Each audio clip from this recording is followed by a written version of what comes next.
Bien, nous allons commencer notre culte ce 16 novembre avec la parole de Dieu.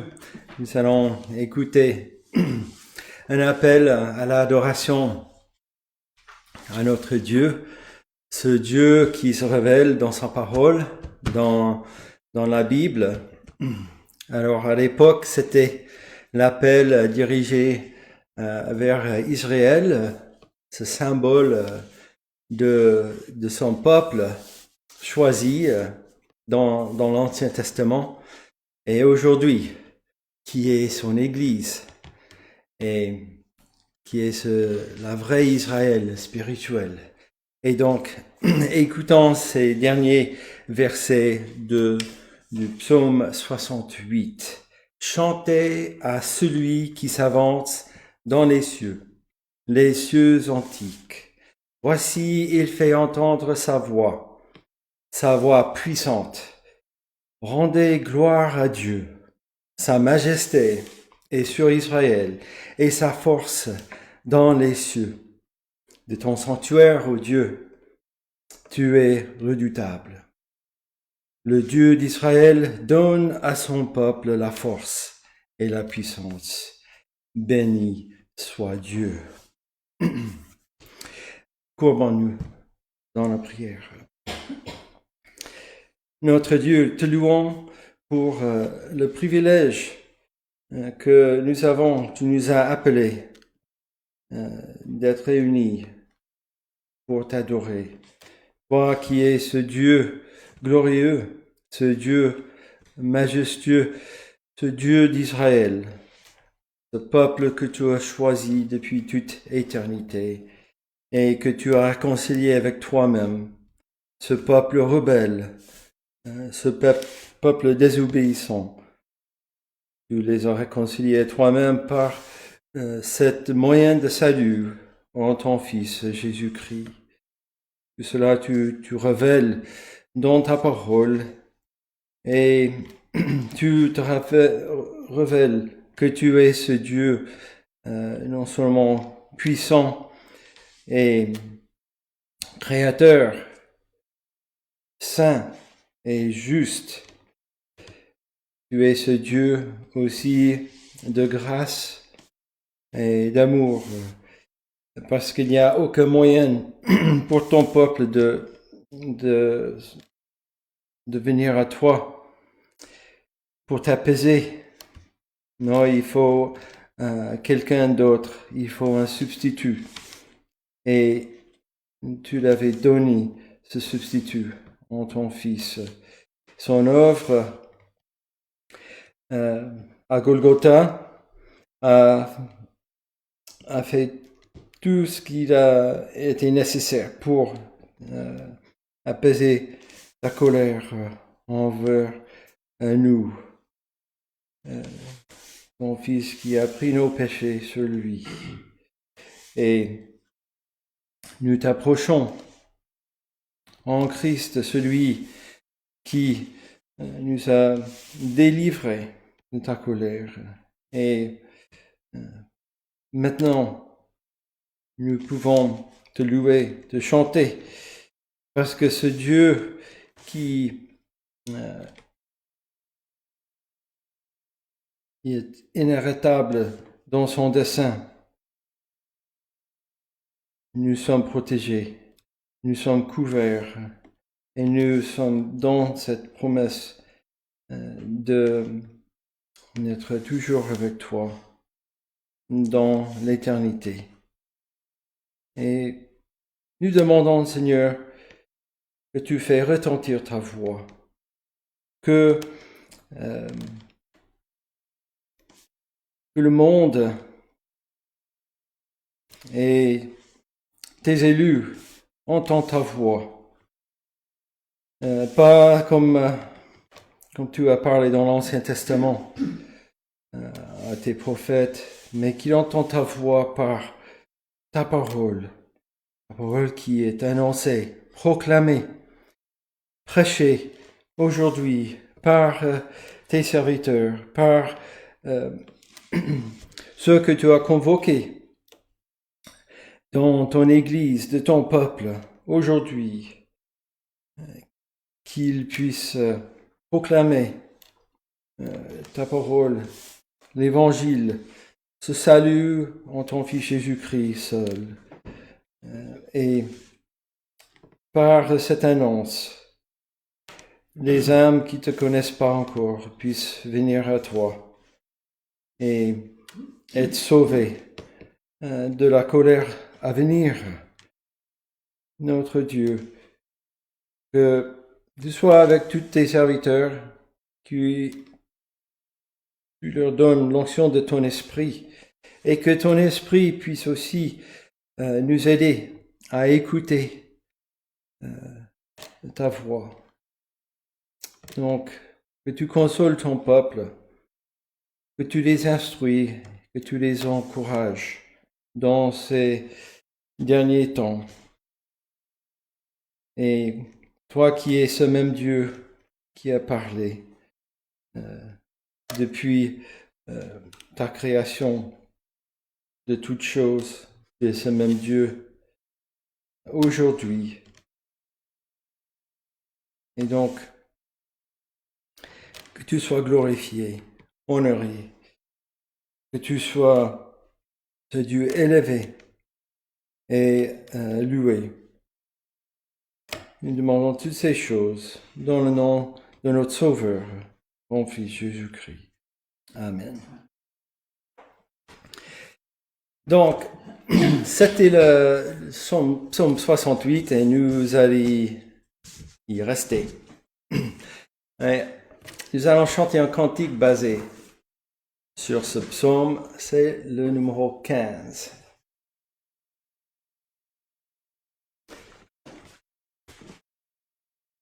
Donc, le premier strophe commence par « Que Dieu se montre seulement et l'on verra dans un moment abandonner la place, le camp des ennemis, épouvanté, de toutes parts, fuira devant sa face.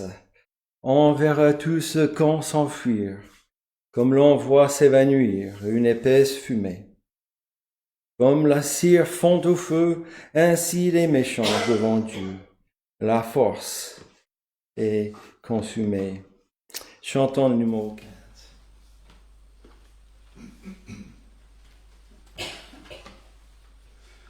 Que Dieu se montre seulement et on verra dans un moment abandonner la place.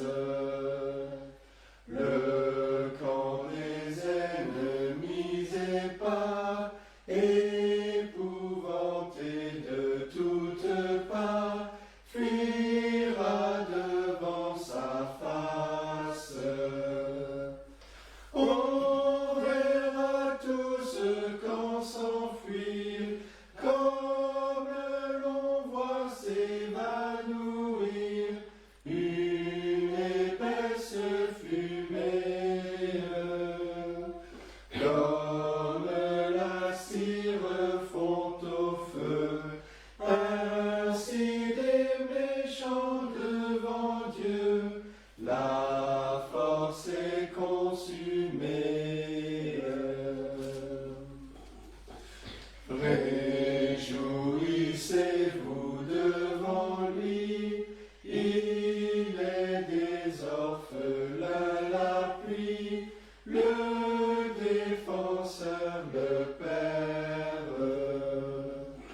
Il est des veuves le recours et de son peuple tous les jours.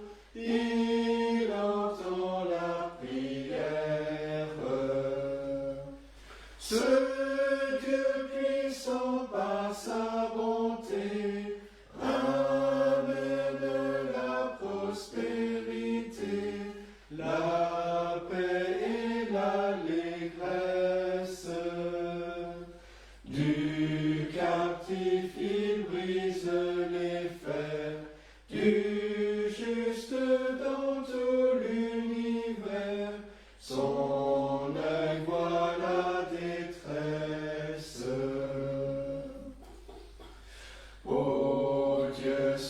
qui t'ont résisté viendront avec humilité au palais de ta gloire. Béni sois-tu, Dieu Tout-Puissant, qui dès aux cieux nous exauçant, nous donne la victoire. L'Éternel est notre secours, et nous avons par son secours trouvé la délivrance. Il est le Dieu bon, le Dieu fort, il est en face de la mort, notre seule espérance. Louez ce Dieu si glorieux, qui voit sous ses pieds les hauts cieux, qui l'a formé lui-même, et de qui la puissante voix fait trembler des peuples et rois par sa force suprême. Soumettez-vous à l'Éternel, reconnaissez qu'en Israël, sa gloire est établie. Comme on voit luire dans les airs, parmi la foudre et les éclairs, sa puissance infinie.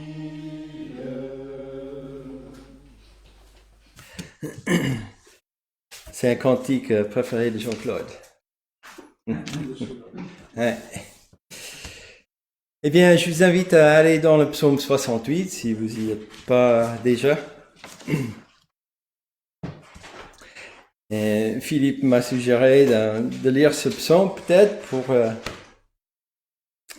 aider dans la réflexion et la contemplation du message dans l'hébreu. Et voilà, donc, je savais pas comment on pouvait le faire, c'est un peu long. Donc, on va le couper en deux fois. On va lire les premiers 18 versets et puis le reste par la suite. Donc, c'est un cantique de David, ici. Donc, une chanson de célébration, de joie envers la règne totale de Dieu. Il est en contrôle sur toutes choses. Il est inarrêtable, comme il ébranle tout dans sa passage, toute la victoire sur tous ses ennemis, sur Satan et ses forces, sur des nations qui se lèvent contre lui. Et on a quelques disaient comme le psaume 2 qui commençait par pourquoi le tumulte parmi les nations et pourquoi les rois de la terre se levaient-ils contre l'Éternel, contre son oint. Et bien, il y a des sections dans ce psaume qui semblent un peu, ils sont marqués par des pauses, semblent peut-être un peu déconnectés entre eux. Mais il y a des choses qui les lient, c'est que Dieu, il est au centre de ce psaume. Il est peint ou décrit comme un chef de guerre, un guerrier qui était inarrêtable et qu'il détruit ses ennemis et il protège son peuple. Donc, il a la victoire indisputable sur ses ennemis devant son peuple qu'il protège. Alors, il y a des images je vous dis un peu déconnectés, mais ils sont tous là, des images dans l'Ancien Testament, avant David et jusqu'à David. Et quelques références, par exemple, verset 9, nous avons le Dieu qui s'avance devant son peuple dans le désert. Et nous pensons à ce Dieu dans ce colonne de feu, et ce Dieu à Siani, sur le mont Siani, qui était ce feu dévorant, et le peuple tremblait. Et puis, un petit peu plus loin, verset 16, nous avons une référence des montagnes de Bassan. Alors, Bassan, c'est un nom de cette région. Il n'est plus utilisé aujourd'hui et il n'était pas plus utilisé même dans l'Antiquité, même avant l'ère des Romains. Mais cette région, c'est des montagnes fertiles à l'est de la rivière Jourdain. Donc, aujourd'hui, c'est en Transjordanie, la partie nord de Transjordanie, et puis la partie sud de la Syrie. Et dans la parole de Dieu, c'était l'endroit très fertile, des vaches, tout ça, très gras et tout, grasse. Et donc, c'est un endroit très fertile et beau physiquement. Et les Israélites, ils ont gagné ce territoire, en fait, avec Moïse, avant de traverser le Jourdain pour aller en terre promise. Ça, c'est dans Deutéronome chapitre 3, le roi Og, le roi de Bassan. Donc, voilà une référence qui ça va nous aider un petit peu.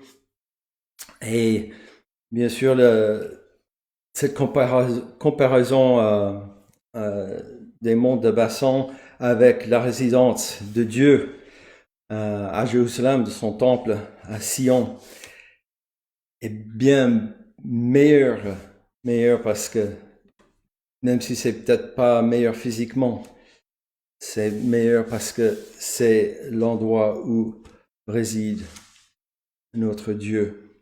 Donc, nous allons lire les premiers 18 versets de Psaume 68. Ô chef des chantres de David, psaume, cantique. Dieu se lève, ses ennemis se dispersent, et ses adversaires fuient devant sa face. Comme la fumée se dissipe, tu les dissipes. Comme la cire se fond au feu, les méchants disparaissent devant Dieu. Mais les justes se réjouissent, ils triomphent devant Dieu. Ils ont des transports d'allégresse. Chantez à Dieu, célébrez son nom, frayez le chemin à celui qui s'avance à travers les plaines. L'Éternel est son nom. Réjouissez-vous devant lui. Le Père des orphelins, le défenseur des veuves, c'est Dieu dans sa demeure sainte. Dieu donne une famille à ceux qui étaient abandonnés. Il délivre les captifs et les rend heureux. Les rebelles seuls habitent les lieux arides. Ô Dieu, quand tu sortis à la tête de ton peuple, quand tu marchais dans le désert, la terre trembla, les cieux se fondirent devant Dieu. Le Siani s'ébranla devant Dieu, le Dieu d'Israël. Tu fis tomber une pluie bienfaisante, ô Dieu. Tu fortifias ton héritage épuisé. Ton peuple établit sa demeure dans le pays, que par ta bonté, ô Dieu, tu avais préparé pour les malheureux. Le Seigneur dit une parole, et les messagères de bonnes nouvelles sont une grande armée. Les rois des armées fuient, et celles qui restent à la maison partagent le butin. Tandis que vous reposez au milieu des étables, les ailes de la colombe sont couvertes d'argent, et son plumage est d'un jaune d'or. Lorsque le Tout-Puissant disperse les rois dans le pays, La terre devint blanche comme la neige du Psalmon. Montagne de Dieu, montagne de Bassan. Montagne aux cimes nombreuses, montagne de Bassan. Pourquoi, montagne aux cimes nombreuses, avez-vous de l'envie contre la montagne que Dieu a voulu pour résidence? L'Éternel, cependant, en fera sa demeure à perpétuité. Les chars de l'Éternel se comptent par 20 000, par milliers et par milliers. Le Seigneur est au milieu d'eux, le Sinaï est dans le sanctuaire. Tu es monté sur la hauteur.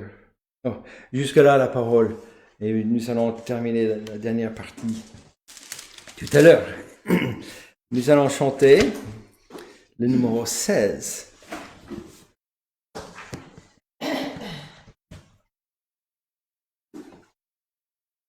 Encore un cantique basé sur ce psaume.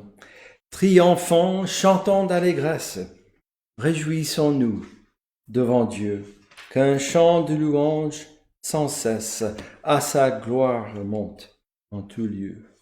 Numéro 16.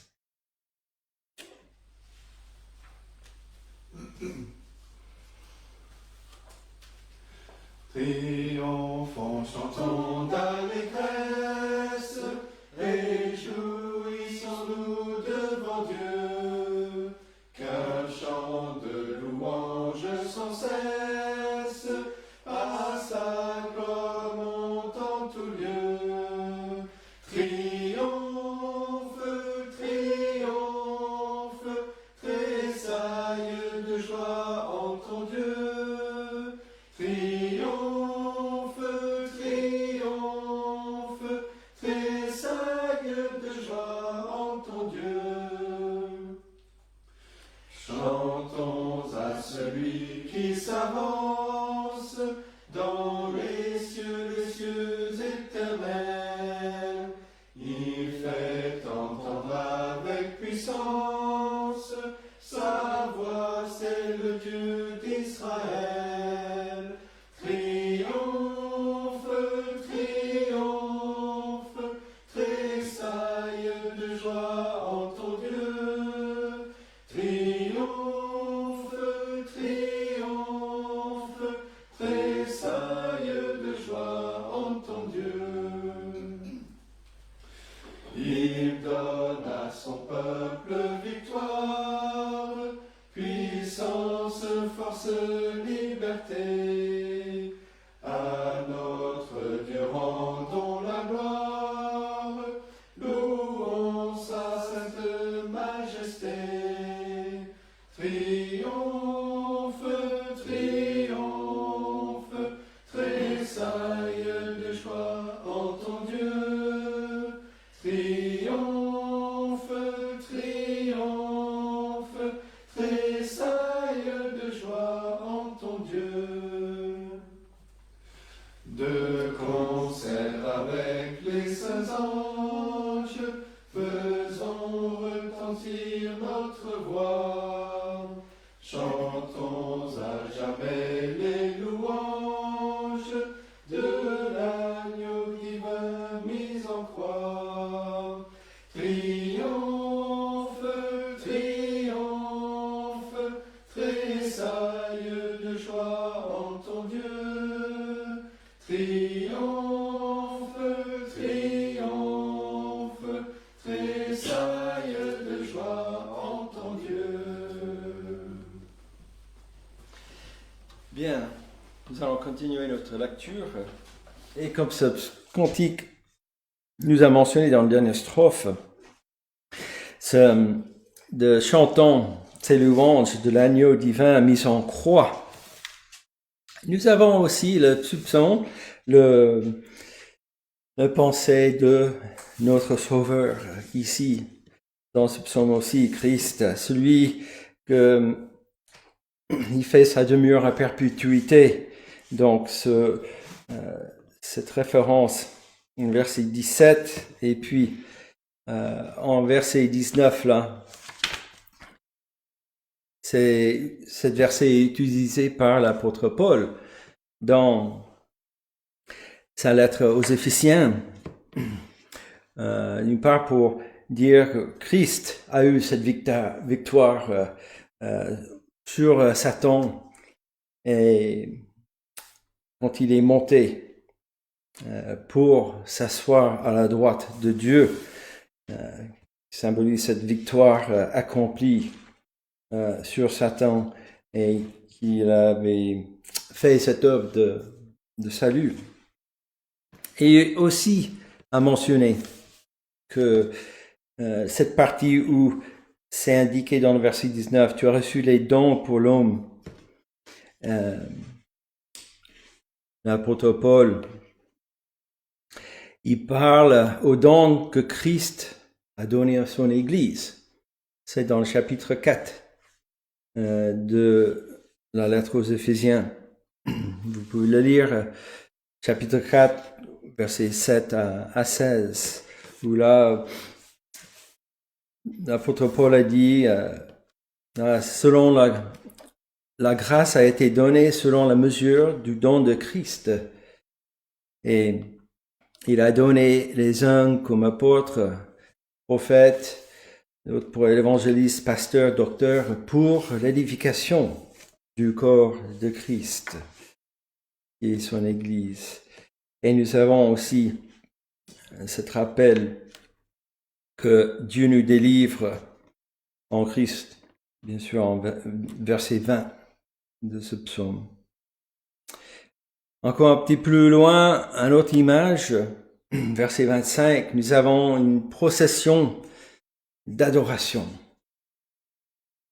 Et donc, après une bataille ou après la guerre victorieuse, l'armée rentre à Jérusalem et il rentre en portant l'arche de l'Alliance devant.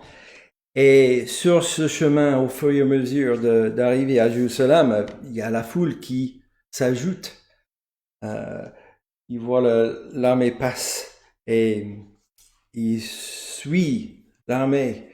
Et donc, à la fin, il y a une grande foule qui rentre à Jérusalem pour remettre l'arche au temple là. Et donc, le peuple qui chante et adorait ce Dieu qui est leur Dieu, notre Dieu victorieux. Donc, voilà quelques autres indices pour naviguer le reste de ce psaume. Il parle d'une nation, l'Égypte, à la fin, ou épouvante, verset 30 là, je pense. Oui, non, 31. Épouvante l'animal des roseaux. Et puis, cet animal de roseau, le crocodile, symbole de l'Égypte de l'époque, et puis bien sûr ses alliés au sud de l'Égypte. Et voilà, nous continuons notre lecture, verset 19. Tu es monté sur la hauteur, tu as amené les captifs, tu as reçu des dons pour l'homme. Les rebelles habiteront aussi près de l'Éternel Dieu. Béni soit le Seigneur chaque jour. Quand on nous accable, Dieu nous délivre. Dieu est pour nous le Dieu des délivrances. Et l'Éternel, le Seigneur, peut nous garantir de la mort. Oui, Dieu brisera la tête de ses ennemis, le sommet de la tête de ceux qui vivent dans le péché. Le Seigneur dit, je les ramènerai de Bassan, je les ramènerai du fond de la mer, afin que tu plonges ton pied dans le sang et que la langue de tes chiens ait sa part des ennemis. Il voit ta marche, ô Dieu, la marche de mon Dieu, de mon roi, dans le sanctuaire. En tête vont les chanteurs, puis ceux qui jouent les instruments. Au milieu de jeunes filles battent du tambourin. Bénissez Dieu, dans les assemblées. Bénissez le Seigneur, descendant d'Israël. Là sont Benjamin, le plus jeune, qui domine sur eux, les chefs de Juda et leurs troupes, les chefs de Zabulon, les chefs de Nephtali. Ton Dieu ordonne que tu sois puissant. Affermis, ô Dieu, ce que tu as fait pour nous. De ton temple tu règnes sur Jérusalem. Les rois t'apporteront des présents.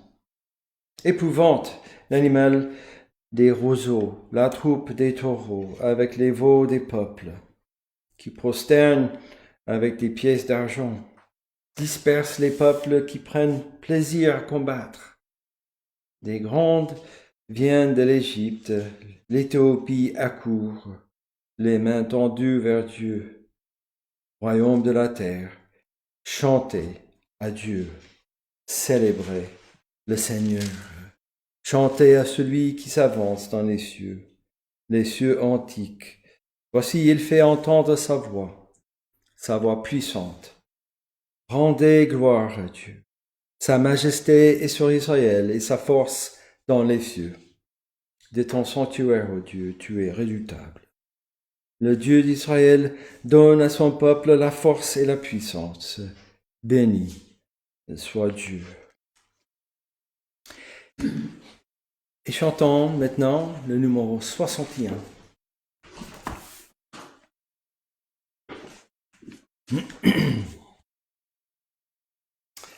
Tout joyeux, bénissons le Seigneur. Chantons et célébrons ses louanges, adorons avec foi le Sauveur. Nous joignons au céleste phalange. Gloire à Dieu. Le numéro 61.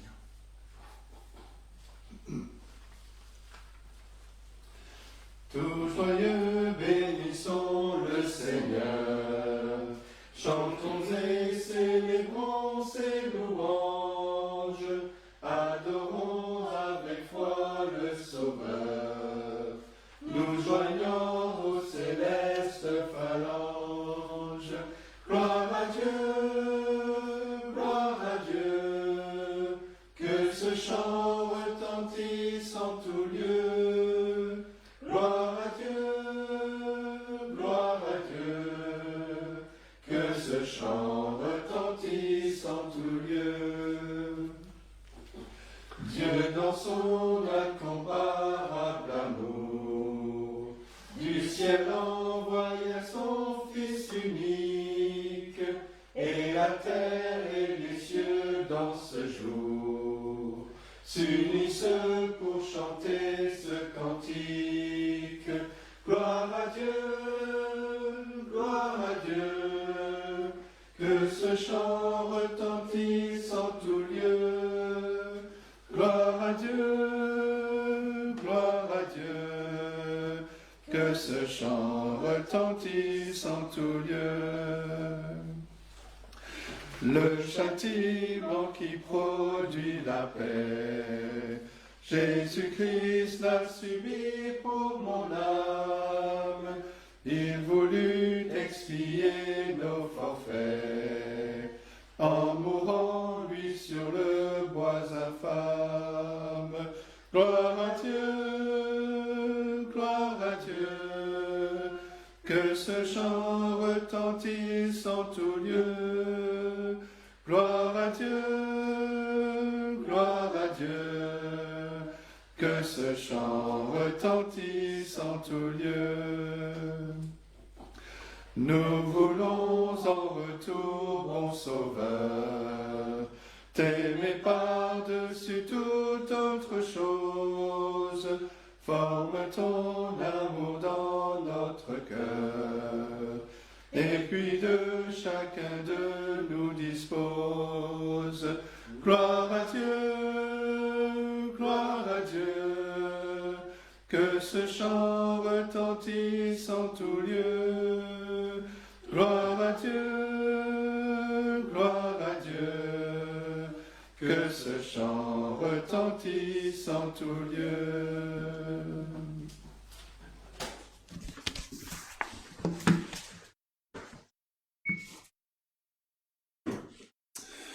Je vais ouvrir la parole de Dieu dans la lettre aux Hébreux, chapitre 12.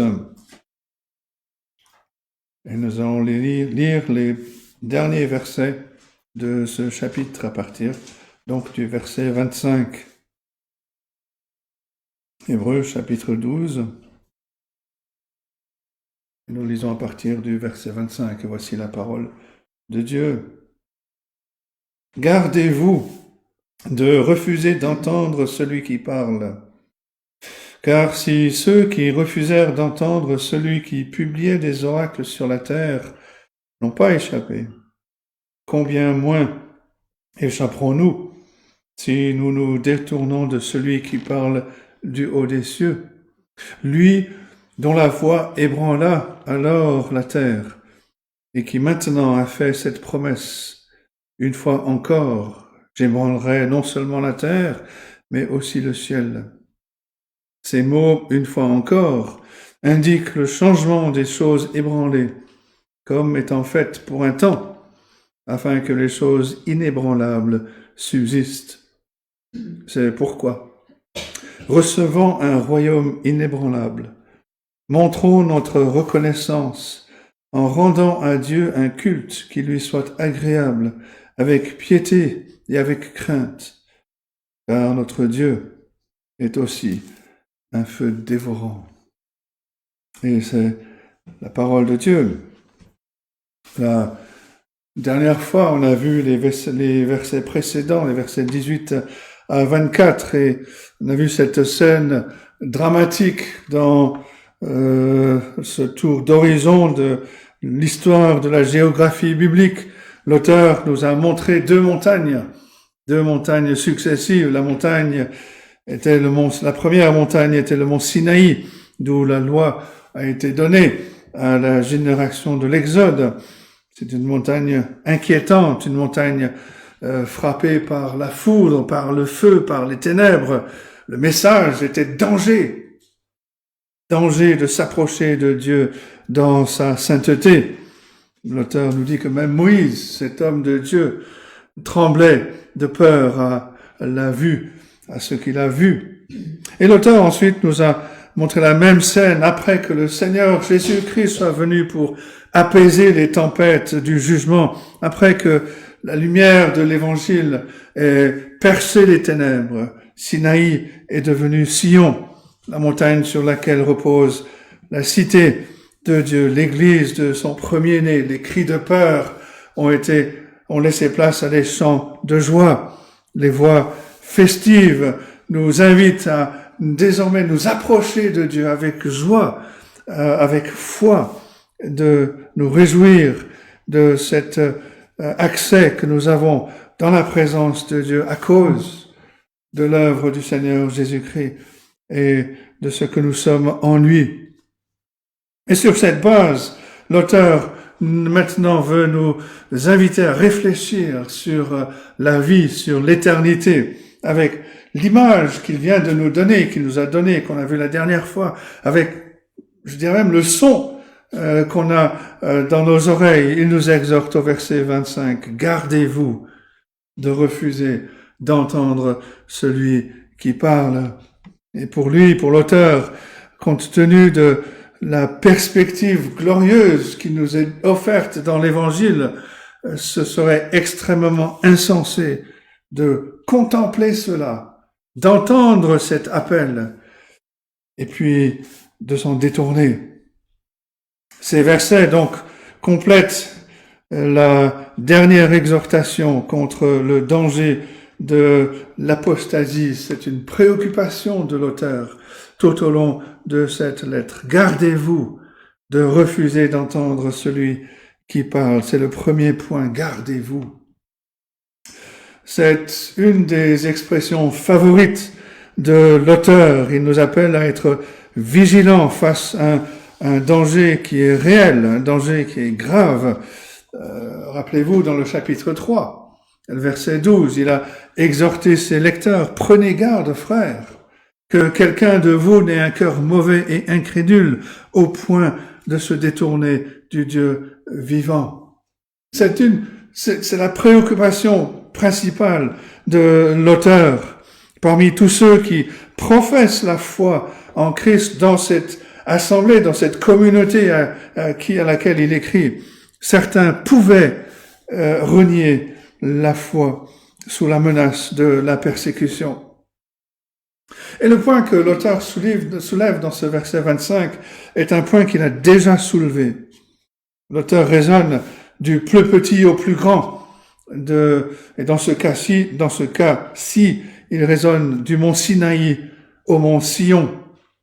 Si les Israélites n'ont pas échappé au châtiment quand ils ont endurci leur cœur devant la révélation que Dieu leur a donnée au mont Sinaï, combien plus grand sera le châtiment pour ceux qui ne tiennent pas compte de l'évangile qui vient de Sion, de la montagne céleste. Et cela ressemble à ce qu'il a déjà dit au chapitre 2. Chapitre 2, versets 2 et 3. Car si la parole annoncée par des anges a eu son effet, si toute transgression et toute désobéissance ont reçu une juste rétribution, comment échapperons-nous en négligeant un si grand salut? Il n'y a pas de milieu, il n'y a pas de terrain neutre pour les choses de Dieu. Un commentateur dit ceci, il dit la parole doit être acceptée ou rejetée. Pour ceux qui rejettent la parole, il n'y a pas d'échappatoire au jugement de Dieu. À la fin, une personne réside soit en tant que citoyen du royaume inébranlable de Dieu, soit elle périt avec le reste de l'univers.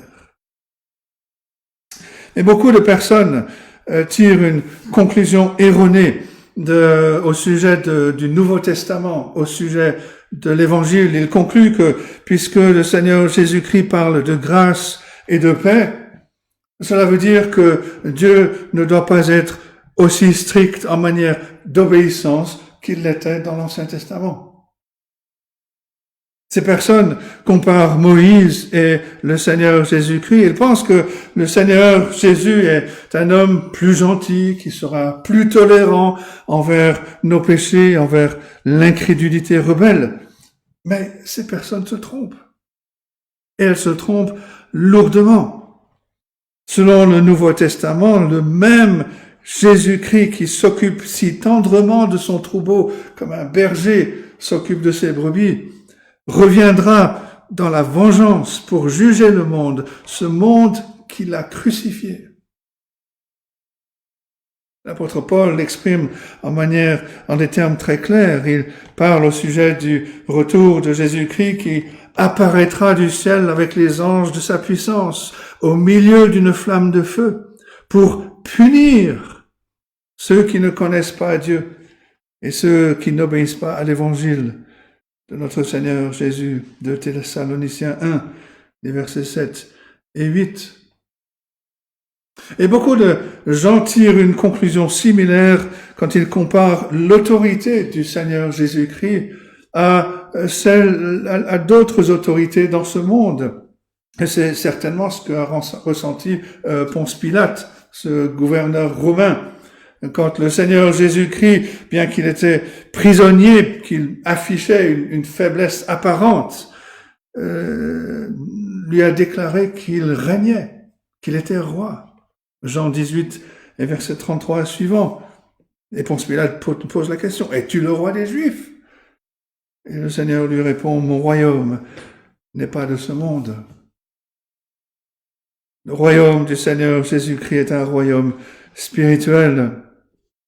Alors est-ce que cela signifie que même si on doit respecter, si on doit craindre les pouvoirs terrestres, on peut se permettre d'ignorer l'autorité spirituelle du Seigneur Jésus-Christ? Si le règne du Seigneur Jésus est purement spirituel, est-ce que cela signifie qu'il n'a rien à voir avec ceux qui n'ont aucun intérêt pour la foi? Un commentateur répond et dit, rien n'est plus éloigné de la vérité. Car lorsque nous disons que le royaume de Christ n'est pas de ce monde, ce que nous disons en réalité, c'est que le royaume du Seigneur Jésus-Christ est celui des cieux, qu'il a donc encore plus d'autorité sur nous que les royaumes terrestres que nous connaissons si bien Au-dessus d'eux se trouve le Seigneur Jésus-Christ, et nous bafouons sa royauté, non seulement au péril de notre fortune et de notre vie, mais aussi au péril de notre âme éternelle. L'Évangile impose l'obligation d'obéir, en infligeant une punition sévère, encore plus sévère que la désobéissance à la loi de Moïse. Si un homme, nous dit un commentateur, mérite d'être condamné pour avoir négligé le message imparfait de la loi, à combien plus forte raison mérite-t-il d'être condamné pour avoir négligé le message parfait de l'Évangile? Parce que l'Évangile est la révélation complète de Dieu. Une double et terrible responsabilité incombe à celui qui l'écoute. Sa condamnation doit être d'autant plus grande s'il le néglige. Et dans ces conditions, cet avertissement à veiller, à se garder est très raisonnable. C'est parce qu'ils ont désobéi à la révélation terrestre de Dieu que toute une génération d'Israélites a été contrainte d'errer et de mourir dans le désert. Condition pour avoir refusé le témoignage de l'Évangile venu du ciel, tel qu'il est prêché, tel qu'il est lu dans la Bible, est considérablement plus grande. C'est la condamnation éternelle, celui qui n'écoute pas l'appel de Dieu. Le verset 25 passe du plus petit au plus grand, de la loi à l'Évangile. Et notre auteur espère faire comprendre à ses lecteurs l'importance éternelle des choix qui s'offrent à eux. Et cela nous amène à un deuxième argument au verset 26, où il nous dit, lui, dont la voix ébranla alors la terre, et qui maintenant a fait cette promesse une fois encore, j'ébranlerai non seulement la terre, mais aussi le ciel. C'est le deuxième point, ce qui est inébranlable. On a une autre comparaison qui commence à nouveau au mont Sinaï. Dieu a fait trembler la terre, on a lu tout à l'heure, le psaume 68, et ce verset 9, la terre trembla, les cieux se fondirent devant Dieu. Le Sinaï s'ébranla devant Dieu, le Dieu d'Israël. Et pour l'auteur de cette lettre aux Hébreux, ce tremblement de terre au Sinaï annonçait un tremblement plus grand, plus important, qui allait impacter tout. J'ébranlerai non seulement la terre, mais aussi le ciel. Et l'auteur nous donne l'explication au verset 27. Ces mots, une fois encore, indiquent le changement des choses ébranlées, comme étant faites pour un temps, afin que les choses inébranlables subsistent. Et là, il cite le prophète Agé, au chapitre 2, qui dit ceci, « Car ainsi parle l'Éternel des armées, encore un peu de temps, et j'ébranlerai les cieux et la terre, la mer et le sec, j'ébranlerai toutes les nations. Les trésors de toutes les nations viendront, et je remplirai de gloire cette maison, dit l'Éternel des armées. » On a ici une leçon d'histoire prophétique, un rappel qu'un jour, ce monde créé, ce monde que l'on connaît, sera ébranlé par Dieu et ne laissera que les choses éternelles qui sont de lui. Et ce point est souligné par pratiquement tous les auteurs du Nouveau Testament. L'apôtre Jean, par exemple, dans sa première lettre, écrit que le monde passe et sa convoitise aussi, c'est-à-dire tout ce pourquoi les gens vivent, tout ce à quoi nous aspirons dans ce monde finira par s'évanouir. Mais l'apôtre Jean continue, il dit, mais celui qui fait la volonté de Dieu demeure éternellement. 1 Jean 2, 17. Et l'apôtre Pierre écrit également au sujet du jugement qui va s'abattre sur le monde après le retour du Seigneur Jésus-Christ. 2 Pierre 3, verset 10. Le jour du Seigneur viendra comme un voleur. En ce jour, les cieux passeront avec fracas. Les éléments embrasés se dissoudront. Et la terre, avec les œuvres qu'elle renferme, sera consumée. L'apôtre Paul va l'exprimer peut-être de manière plus succincte dans 1 Corinthiens 7, 31. Il dit simplement la figure de ce monde passe. Et c'est là un point sur lequel la vision chrétienne est en total désaccord avec celle du monde. Il est difficile pour nous de sous-estimer l'importance de cette question. Tout au long de notre vie, on nous enseigne que les choses qui ont de la substance, celles qui sont durables, qui sont stables, ce sont les choses matérielles, ce sont les choses physiques. On nous dit que les idées, les croyances, les engagements spirituels vont et viennent. Ce qui compte, c'est l'argent comptant. Ce sont les édifices faits de pierre et d'acier. Ce sont les réalisations dans le monde, dans le commerce, dans les arts. On nous dit qu'on peut croire ce qu'on veut au sujet des questions spirituelles parce qu'elles sont secondaires, mais on ne doit pas les laisser interférer avec ces choses matérielles, ces choses durables du monde.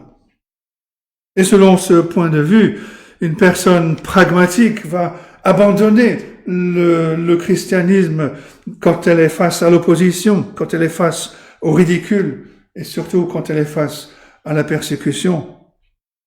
Les chrétiens d'origine juive à qui l'auteur s'adresse risquaient de voir leurs biens confisqués. Ils pouvaient perdre leur maison à cause de l'évangile, perdre leur emploi à cause de Jésus-Christ, être emprisonnés, même mourir, alors qu'ils auraient pu éviter tout cela en changeant simplement de position religieuse.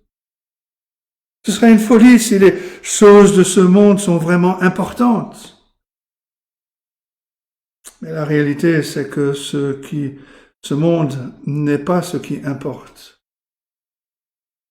Si c'était le cas, notre engagement vers le Seigneur Jésus-Christ pourrait être secondaire, mais Dieu, qui a ébranlé la terre quand il est descendu sur le mont Sinaï, va ébranler la terre et les cieux, c'est-à-dire toutes choses, quand le Seigneur Jésus-Christ reviendra dans la gloire. Le jour vient où tout ce qui appartient à ce monde va disparaître. Ceux qui ont placé leur espoir, leur rêve, leur sécurité, leur salut dans ce monde se retrouveront complètement ruinés. C'est une folie de faire passer les questions matérielles avant les priorités spirituelles. Peut-être le meilleur exemple de cette folie est l'exemple de l'Empire romain. Et c'est le troisième point, une histoire de deux royaumes. À l'époque où cette lettre a été écrite, la puissance dominante de Rome contrôlait tout le monde connu. L'épître a probablement été écrite à l'intention de croyants juifs à Rome. La menace qui pesait sur eux venait à la fois du gouvernement romain, mais aussi de la synagogue juive qui apportait l'aide au gouvernement romain. Et à cette époque, qu'est-ce qui pouvait être plus impressionnant, plus stable, plus durable que l'Empire romain? Si quelqu'un avait demandé qu'est-ce qui va durer le plus longtemps, l'Empire romain ou le christianisme, les gens auraient ri. Ils auraient dit, mais Rome va durer éternellement. Ils auraient montré son apparat, son faste comme des symboles de son pouvoir et de sa gloire éternelle. Mais de notre point de vue aujourd'hui, les choses sont bien différentes. Avec le temps, Rome allait opposer toute sa puissance à l'Évangile et aux disciples du Seigneur Jésus-Christ. Et au final, c'est Rome qui a capitulé. La ville éternelle, comme elle aimait s'appeler, a été envahie par les barbares. Les statues ont été renversées, les bâtiments pillés, incendiés, détruits. Mais l'évangile de Jésus-Christ, cette voix qui vient du ciel, a perduré et perdure encore aujourd'hui et perdurera toujours. Parce que l'évangile est fondé sur la vérité, non sur les prétentions mondaines, parce qu'il est la vérité.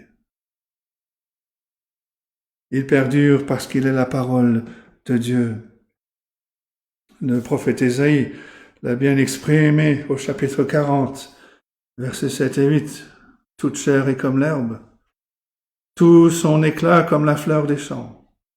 L'herbe sèche, la fleur tombe, et la parole de notre Dieu subsiste éternellement.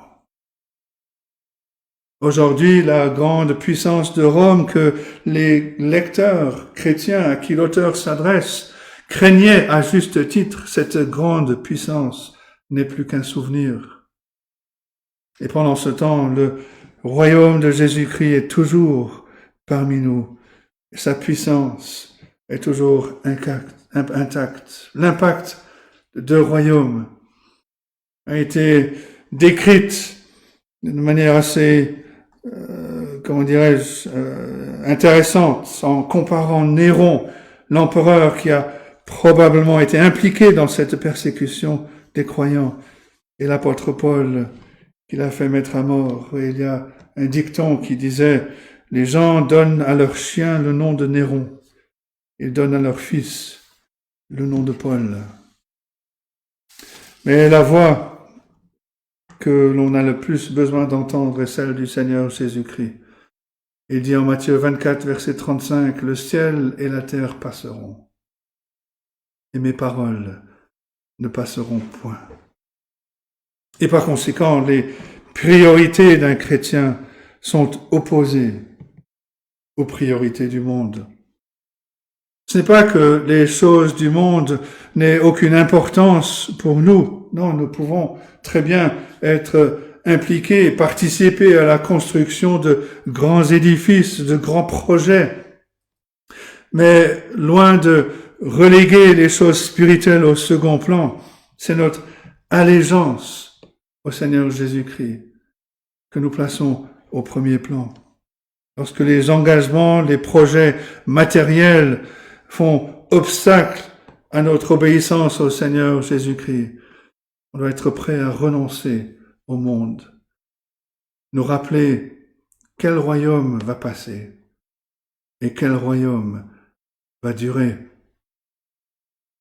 De plus, l'apôtre Paul enseigne aux croyants dans sa première lettre aux Corinthiens, chapitre 3, verset 13 et suivant, que notre œuvre sera manifestée, car le jour la fera connaître, parce qu'elle se révélera dans le feu, et le feu éprouvera ce qui est l'œuvre de chacun. Si l'œuvre bâtie par quelqu'un sur le fondement subsiste, il recevra une récompense. Si l'œuvre de quelqu'un est consumée, il perdra sa récompense. Pour lui, il sera sauvé, mais comme au travers du feu. Et dans ces conditions, pourquoi est-ce qu'on voudrait se consacrer à des choses qui finalement vont périr?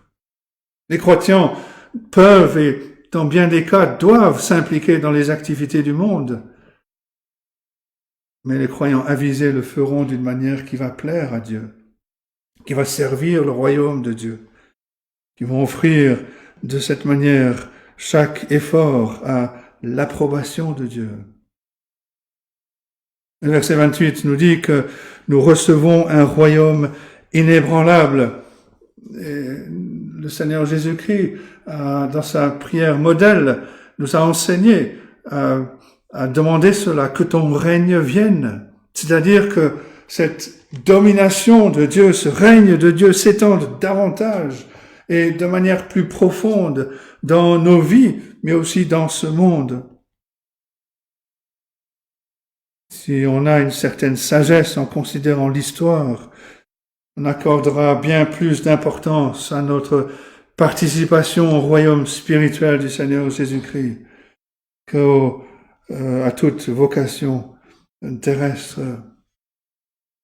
Mais malheureusement, certains révèlent la fausseté de leur profession de foi en choisissant le monde plutôt que le Seigneur Jésus-Christ.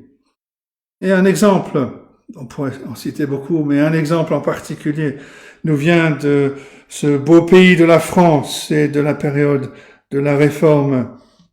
Comme partout ailleurs, la diffusion de l'Évangile au temps de la Réforme a provoqué des troubles, voire même des guerres.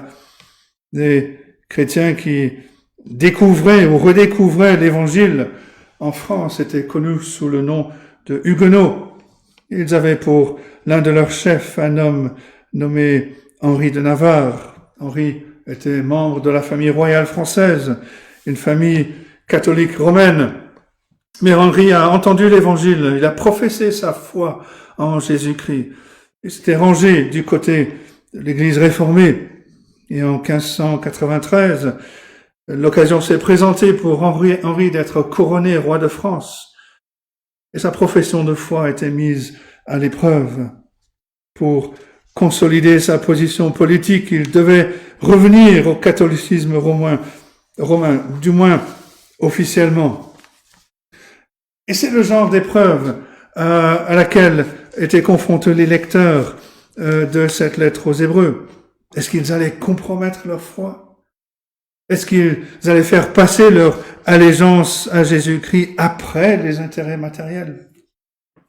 Pour Henri de Navarre, il s'agissait de choisir entre une couronne royale sur terre et la couronne qui attend le peuple de Dieu au ciel. Et Henri a choisi le monde. En expliquant sa volonté, son désir de revenir au catholicisme romain, il a fait cette remarque que l'on se rappelle d'avoir entendue sans doute à l'école primaire. Paris vaut bien une messe.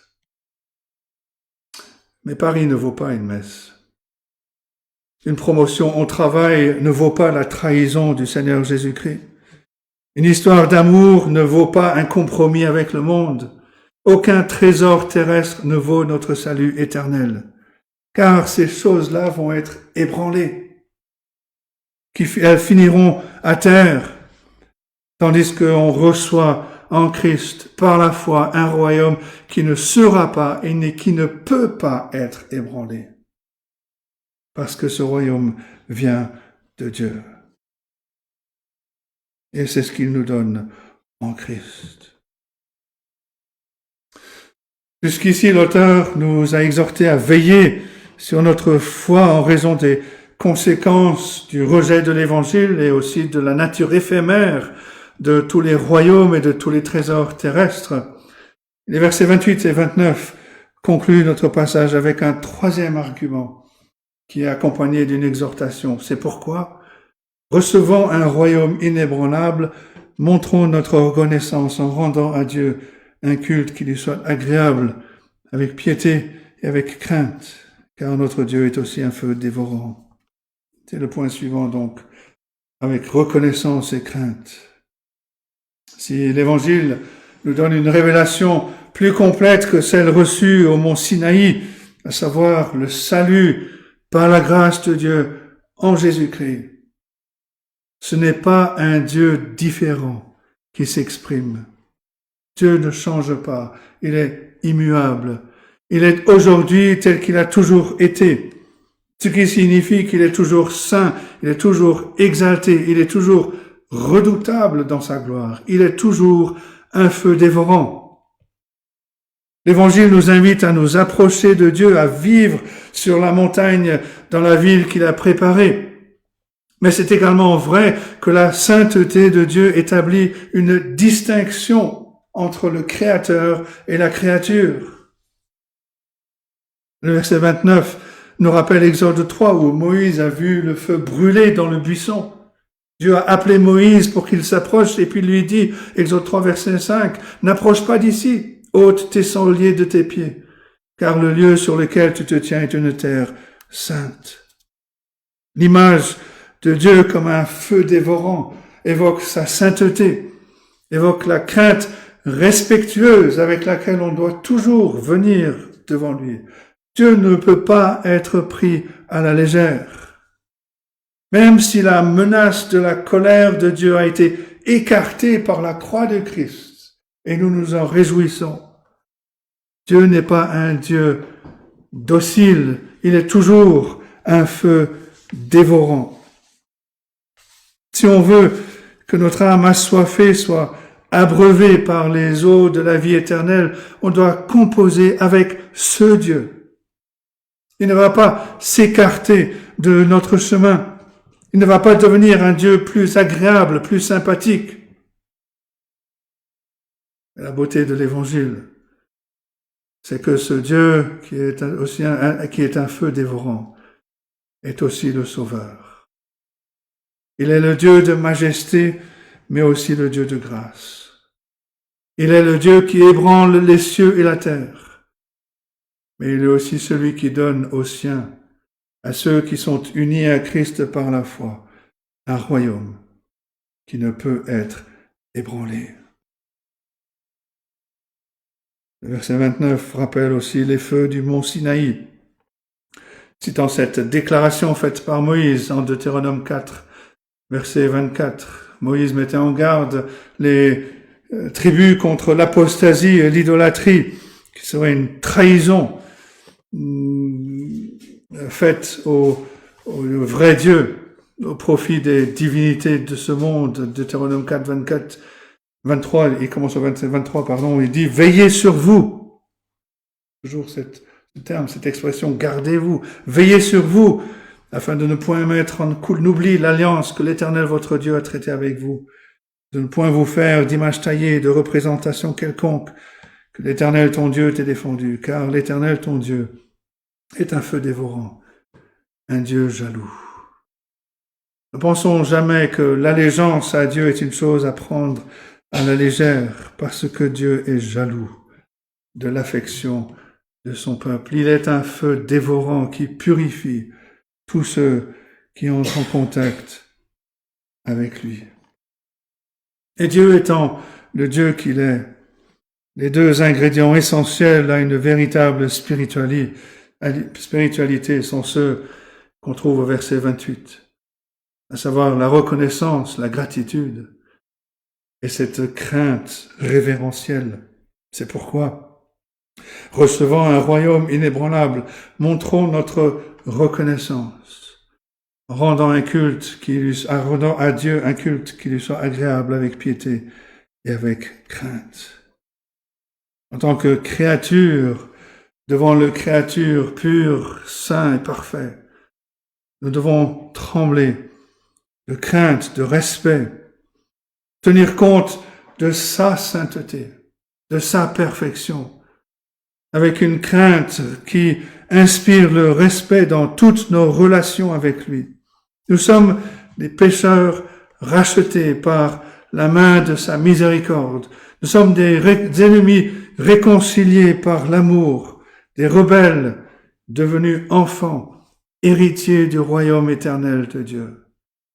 Prendre conscience de cela ne peut que susciter dans nos cœurs de la gratitude, de la reconnaissance pour les dons que Dieu nous accorde, des dons que nous n'avons pas mérités. Ces deux attitudes sont présentées dans la parole comme étant les critères à la lumière desquels on peut évaluer à la fois notre adoration, mais aussi nos œuvres, en fait toute notre vie. Montrons notre reconnaissance, sans convoiter le monde, sans attiser la jalousie et la colère, en rendant à Dieu un culte qui lui soit agréable, avec piété, avec crainte, sans oublier qu'il s'agit du Dieu saint, et encore et toujours un feu dévorant. Chacun est confronté à un choix dans cette vie, un choix qui sera mis à l'épreuve, qui sera affiné dans la cacophonie de ce monde, dans nos vies trépidantes, dans le bourdonnement incessant des activités humaines. Dieu parle. Dieu appelle ce monde, il appelle chacun d'entre nous. Au mont Sinaï, il a appelé depuis la terre, mais dans l'Évangile, il parle depuis le ciel. Et notre choix est simple. Est-ce que nous allons écouter sa voix? Est-ce que nous allons accueillir et obéir à Dieu qui fait irruption dans nos affaires mondaines? Il n'est pas facile d'écouter l'appel de Dieu dans un monde comme le nôtre, de vivre pour un monde qui est encore à venir, qui est invisible à nos yeux et qui n'est évident que pour notre foi. Mais ce Dieu nous appelle à un dévouement un dévouement qui peut être coûteux, un dévouement de nos cœurs. Et c'est toujours ainsi. Il faut que nous perdions notre vie pour la gagner, que nous renoncions au monde pour gagner le royaume de Dieu. Il y avait un homme qui a compris, qui a jugé les choses avec justesse. Il comprenait la relation entre le monde présent et le monde à venir. Et c'est le prophète Jérémie, le prophète de Dieu à Jérusalem au moment où Jérusalem était détruit. Les Babyloniens avaient assiégé la ville, ont établi des camps de leur armée dans les villes environnantes qu'ils avaient piétinées. Et Dieu est venu auprès de Jérémie. Il lui a dit de prendre son argent et d'investir.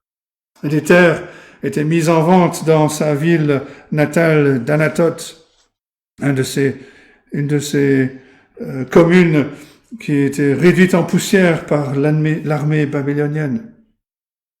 Il faut aucun doute que le marché immobilier était quelque peu déprimé, mais conformément à la parole de Dieu, un homme est venu vers Jérémie et lui a dit ceci, Jérémie 32, verset 8, « Achète mon champ, qui est à Anatoth, dans le pays de Benjamin, car tu as le droit d'héritage et de rachat. Achète-le. » Je reconnus que c'était la parole de l'Éternel. Le prix était de 17 shekels d'argent.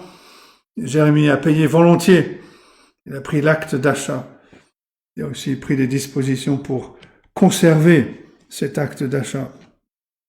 Et quelque part, c'est le genre de choses que Dieu nous demande de faire. Il y a des parcelles disponibles dans le royaume de Dieu. Elles semblent pas très prometteuses selon les analystes financiers de ce monde. Et on peut acheter à prix bas parce que les gens ne se bousculent pas au portillon pour profiter de l'affaire. Mais il y a un hic. Pour investir dans le développement de Dieu, on doit se désinvestir du monde.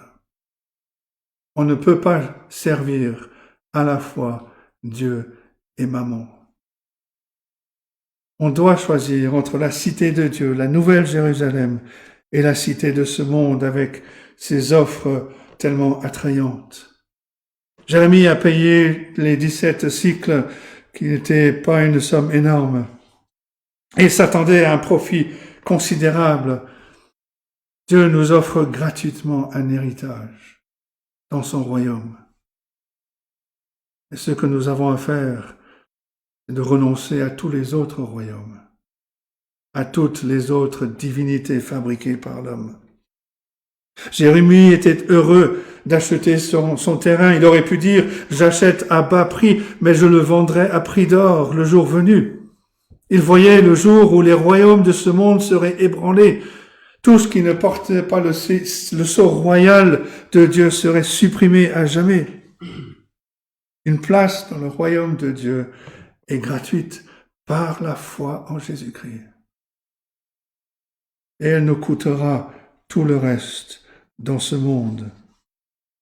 Et pourtant, c'est une bonne affaire. Parce que cela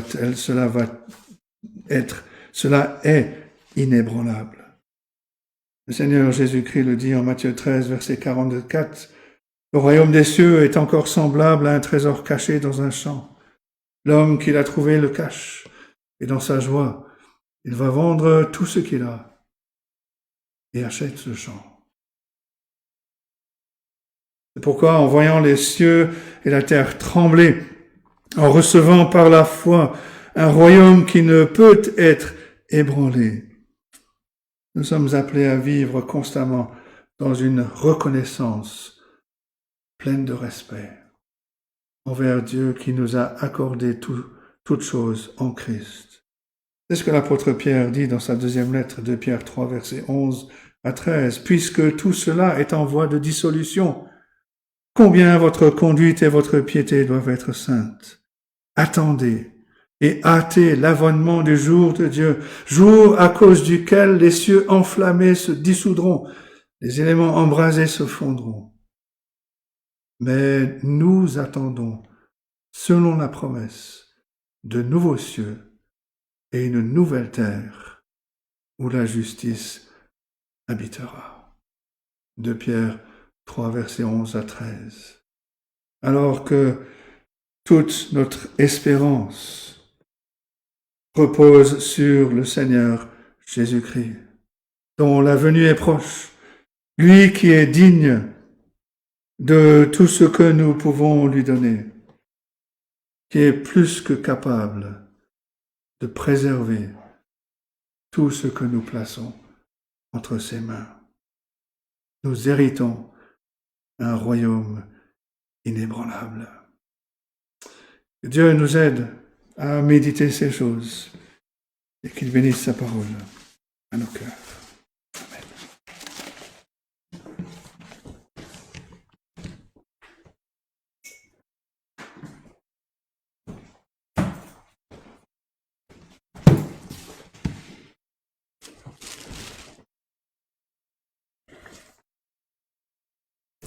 Je vous invite à ouvrir le livre des Cantiques et nous allons chanter le 192.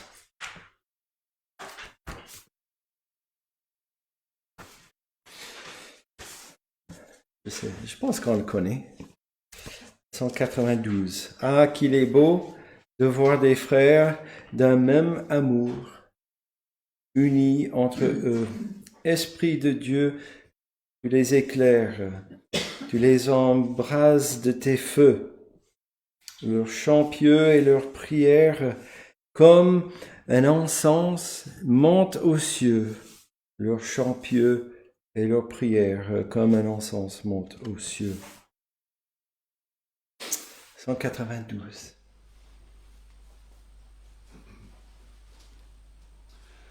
Ah, qu'il est beau de voir des frères d'un même amour unis entre eux. Esprit de Dieu, tu les éclaires, tu les embrases de tes feux. Leurs chants pieux et leurs prières, comme un encens montent aux cieux. Leurs chants pieux et leurs prières, comme un encens montent aux cieux. Ô Rédempteur, en ta présence, dans ta sainte communion, ils savourent la jouissance d'une céleste affection. Aussi leur cœur en assurance t'offre leur adoration. Aussi leur cœur en assurance t'offre leur adoration. Dans tous les lieux, la même vie anime tous tes rachetés. Partout leur âme est réjouie de tes douces gratuités. Oui, ton Église est enrichie de tes magnifiques bontés.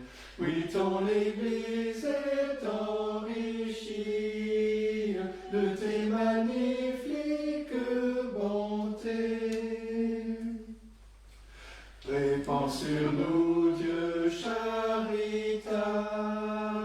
ton esprit de grâce et de paix, accueillis à la même table et goûtant les mêmes bienfaits.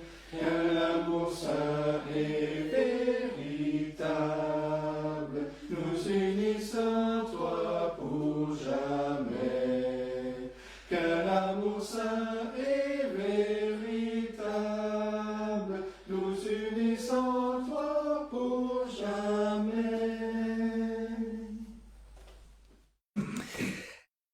Et maintenant, c'est le temps de couper avec ceux qui nous écoutent par le streaming. Nous vous souhaitons un bon dimanche et une bonne semaine.